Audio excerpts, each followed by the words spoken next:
Il est 20h30 sur Africa 7. Bonsoir à tous et bienvenue dans cette édition. Pour les titres, les évêques appellent les acteurs de l'école à plus de responsabilité dans la gestion de la crise scolaire. À l'ouverture de la deuxième conférence épiscopale, Monseigneur Benjamin Ndiaye s'est prononcé sur l'appel au dialogue du chef de l'État. La commune de Fass Gueule Tapée Colobane a procédé cet après-midi à la mise en place du bureau de sa mutuelle de santé, une assemblée générale qui s'est tenue en présence des autorités en charge de la CMU. Le reportage du jour porte sur les voitures d'époque qui ont marqué l'histoire du Sénégal. Notre reporter Papa Cheikh Ndiaye Diouf est allé ce matin à la rencontre des exposants. Voici pour les titres, tout de suite le développement.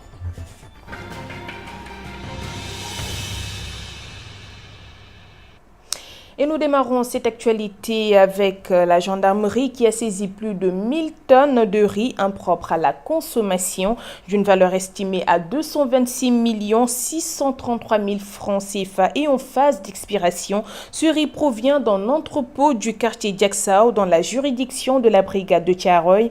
Une autre quantité de près de 80 tonnes de riz ayant les mêmes caractéristiques que Rambo a été signalée en train d'être commercialisée avant d'être saisie à l'ancienne usine de fabrication Cafal. La gendarmerie qui a demandé à l'Institut technologique alimentaire d'analyser les produits. Ainsi, les rapports d'expertise ont confirmé des présences de moisissures, de pathogènes et d'insectes vivants. Du riz non conforme aux exigences pour la consommation humaine et présente des risques sanitaires. Le parti Action patriotique de libération a fait face ce matin à la presse, occasion pour le mouvement de dresser un bilan économique des 3 ans au pouvoir du chef de l'État, Macky Sall, un allié stratégique auquel le parti a par ailleurs marqué sa détermination à soutenir. Je vous propose un compte rendu de la rencontre avec Jean-Djibril William et Navarro Tona. Ils se sont une nouvelle fois fait les avocats du chef de l'État. Face à la presse ce vendredi, le parti Action patriotique et libération a tenu à détailler les performances économiques jusque-là opérées par la mouvance présidentielle, des réalisations qui selon eux méritent d'être connues d'une opinion souvent détournée. La première fois, on a eu une véritable politique budgétaire. C'est ça qui nous a permis d'avoir un budget à plus de 3 000 milliards. Et ce budget-là est destiné uniquement à financer le plan Sénégal émergent. Et que ce qu'il faut comprendre, ce qui est extraordinaire, c'est que une grande partie de ce budget est financée sur fonds propres. Et retenir qu'il y a plus de 1000 milliards qui seront destinés à transformer totalement l'économie sénégalaise, surtout dans le monde rural. Ça, c'est extraordinaire. Et nous allons atteindre un taux de croissance de à peu près 7% en 2018, ce qui est fort aussi. La rencontre a aussi été l'occasion pour l'APL de s'exprimer sur la situation qui prévaut en milieu scolaire, une crise à laquelle le parti affirme détenir la solution. Une grève peut être politique, une grève peut être professionnelle. Et comme nous sommes dans un pays de dialogue, de consensus, nous avons une stratégie et des propositions concrètes pour stabiliser le système éducatif et l'enseignement supérieur. Et nous aurons l'occasion de donner ça durant le dialogue national. Et vous allez voir que c'est des propositions nouvelles, très fortes, qui vont garantir la stabilité du système scolaire. Une rencontre pour magnifier les choix politiques et économiques opérés par Macky Sall depuis son accession au pouvoir. Pour l'APL Dogbo Mugache, il s'agit surtout de réaffirmer son soutien au chef de l'État après 3 ans de compagnonnage à la tête du pays. Crise scolaire, je vous le disais en titre, les évêques appellent les acteurs à se laisser guider dans le sens de l'intérêt national. Ils regrettent la persistance du malaise à l'école. Selon Monseigneur Benjamin Ndiaye, archevêque de Dakar, les enfants ont le droit à l'éducation pour préparer leur avenir, raison pour laquelle il appelle les différents acteurs de l'école à plus de responsabilité. Il s'exprimait à l'ouverture de la deuxième édition de la conférence épiscopale, abordant le débat relatif à l'appel du dialogue lancé par le chef de l'État lors du dernier Conseil des ministres. Monseigneur Benjamin Ndiaye encourage, mais pour un dialogue inclusif sur les sujets d'intérêt national. À propos de la laïcité, il explique qu'elle ne veut pas dire absence de religion, mais elle veut dire un État qui respecte toutes les religions et le respect de leur identité dans le respect de tout un chacun à choisir et à pratiquer sa religion. Parlons à présent de la couverture maladie universelle. La commune de Fass Gueule Tapée Colobane a procédé ce samedi à l'élection des membres du bureau de sa mutuelle de santé. Le directeur de l'agence de la couverture maladie universelle a présidé l'événement. Cher Seydi Aboubakar Mbeng se dit très ravi du bon déroulement du projet. Kodosen et Navarotona ont recueilli ses propos. Quand des personnes adhèrent à une mutuelle de santé, il faut bien qu'il y ait des organes de direction. Les gens doivent se retrouver en assemblée générale. Et ce qu'on a constaté d'ailleurs et qui est heureux, c'est que dans presque toutes les localités, nous avons eu un nombre d'adhérents qui était tellement important qu'il n'était pas possible que toutes ces personnes viennent en assemblée générale. Donc on a été obligé de les organiser en AG sectoriel et chaque AG sectoriel a élu des délégués. Et ce sont ces délégués qui se retrouvent en assemblée générale avec les membres des familles bénéficiaires du programme de bourse de sécurité familiale. Et ces organes de direction, ce sont des bureaux, des conseils d'administration qui vont donc ouvrir un compte bancaire, commencer à recueillir les premières cotisations qui sont, je dois le rappeler, des cotisations de 3 500 francs par personne et par an, auxquelles l'État ajoute 3 500 francs. Et ces 7 000 francs vont être dans un compte bancaire. Eh bien, mais pour qu'il y ait un compte bancaire, il faut bien qu'il y ait un bureau, il faut qu'il y ait un trésorier, il faut qu'il y ait une administration de la mutuelle de santé, administration que nous supervisons, que nous contrôlons, que nous accompagnons en collaboration très étroite avec les autorités administratives, avec l'administration territoriale et avec les maires. Restons toujours sur cette assemblée générale. Le maire de la commune de Fass Gueule Tapée Colobane, Ousmane Ndoye, s'est aussi prononcé sur l'importance de la CMU pour l'ensemble du territoire national, mais plus particulièrement pour sa commune qui compte un nombre très important d'adhérents. Écoutons-le toujours au micro de Kodosen et Navarotona.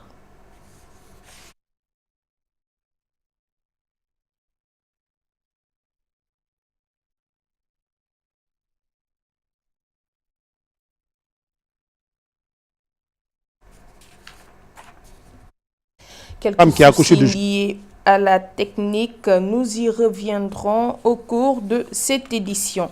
Aujourd'hui, comme je vous le disais en titre, nous allons vous faire découvrir les voitures d'époque qui ont marqué l'histoire du Sénégal, des DS au SL300 en passant par les 2 chevaux. Les membres de l'association du club Auto Rétro Sénégal ne sont pas passés inaperçus. Ce matin, dans la capitale sénégalaise, ils ont procédé à la randonnée annuelle des voitures d'époque et c'était en présence de Papa Cheikh Ndiaye Diouf qui revient sur les temps forts de cet événement. Des SL300 datant de 1986, les 2 chevaux étaient aussi de la fête. Oui, la Citroën Traction 11 BL également. Le plan du circuit est donné.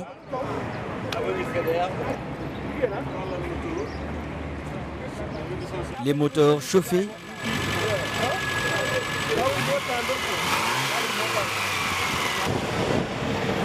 C'est parti pour la randonnée des voitures d'époque organisée par l'association Club Auto Rétro Sénégal. Une occasion pour elle de montrer ses voitures de collection au public.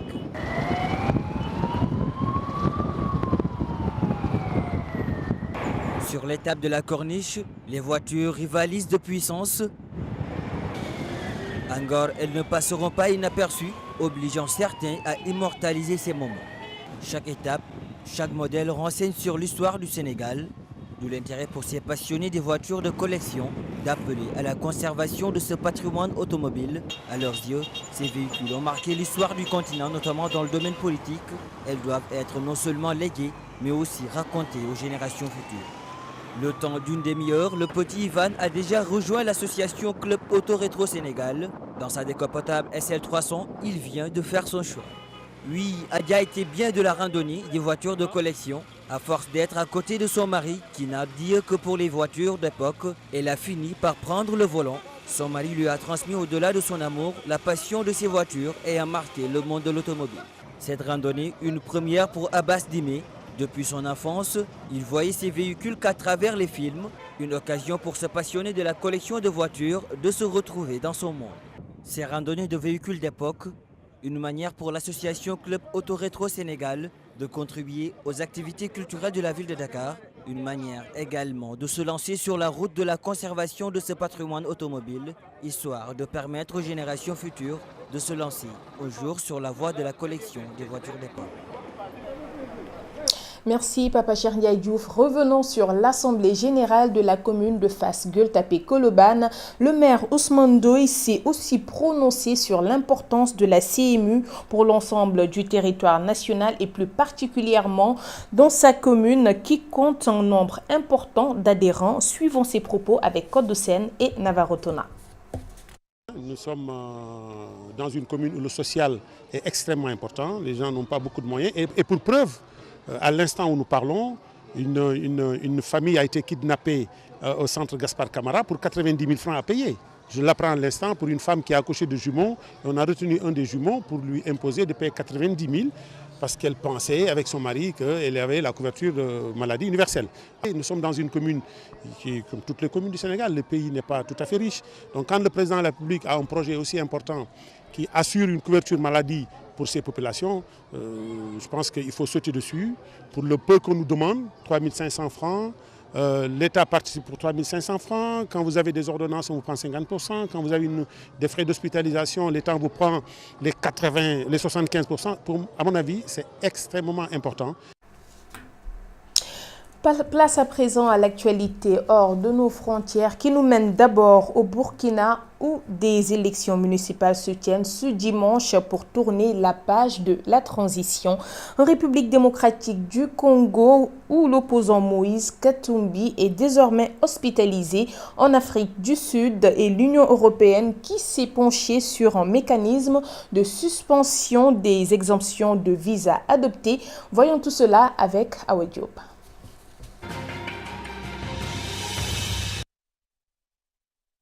Quelques 5 500 000 Burkinabés sont attendus ce dimanche 22 mai aux urnes pour des élections municipales qui doivent tourner définitivement la page de la transition issue de la chute du président Blaise Compaoré, chassé par le peuple en octobre 2014 après 27 ans au pouvoir.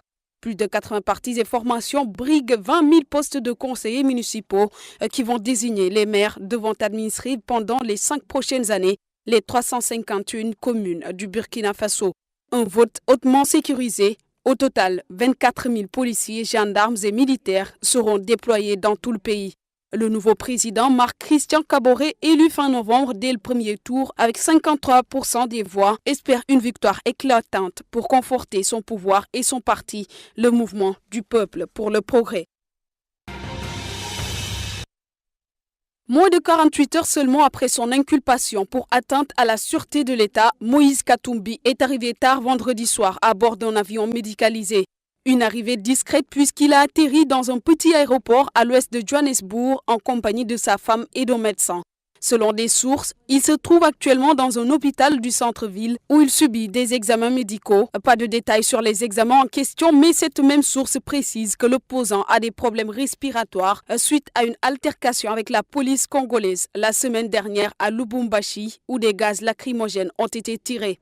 On ignore pour l'instant combien de temps le candidat à la présidentielle congolaise restera en Afrique du Sud, mais le procureur de la RDC qui a autorisé son déplacement a précisé qu'une des conditions à son départ était qu'il rentre pour faire face à la justice.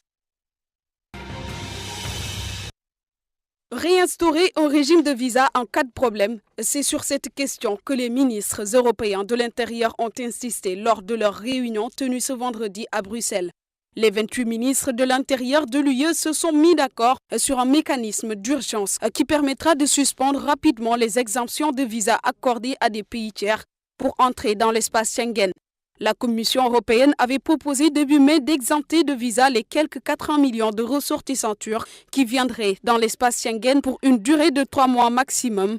Depuis lors, certains craignent une arrivée massive de Turcs en Europe. D'où l'adoption de cette clause d'urgence visant l'exemption du visa à 3 autres pays, notamment la Géorgie, le Kosovo et l'Ukraine, qui comptent 45 millions d'habitants. La page sportive, c'est tout de suite sous forme de synthèse avec Awa Diallo.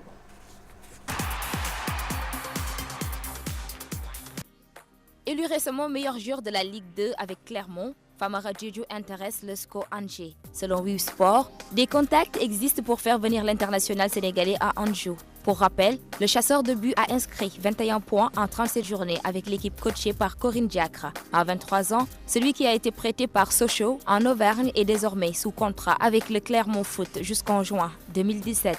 Mais il est surtout bien parti pour ne pas rester.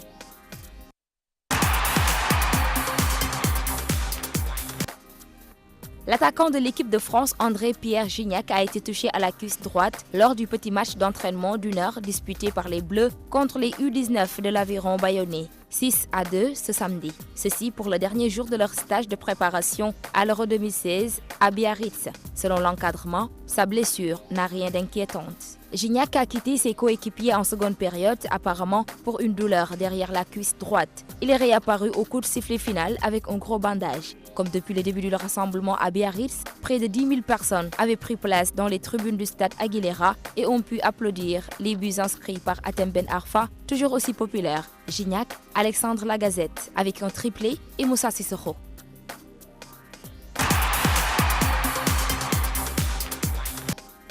Le Cubain Yunier Dorticos a remporté vendredi soir le titre WBA des poids lourds légers en battant le Français Yuri Kalenga par arrêt de l'arbitre à la 10e reprise. Dorticos, 30 ans, remporte ainsi le 23e combat de sa carrière, dont 20 avant la limite contre aucune défaite. Kalenga, 28 ans, enregistre lui la 3e défaite de sa carrière après celle concédée contre le Russe Lebdev en avril 2015 dans une première tentative de conquérir la ceinture WBA des lourds légers. Le Français a été dominé tout le combat. Dès la 2e reprise, il avait été envoyé une première fois au tapis d'un double uppercut. Et voilà, c'est cette page sportive signée Awa Diallo qui met en terme à cette présente édition. Merci de l'avoir suivi. Les programmes continuent sur Africa 7. Quant à moi, j'aurai le plaisir de vous retrouver lundi à la même heure. D'ici là, bonne soirée à tous et bon week-end.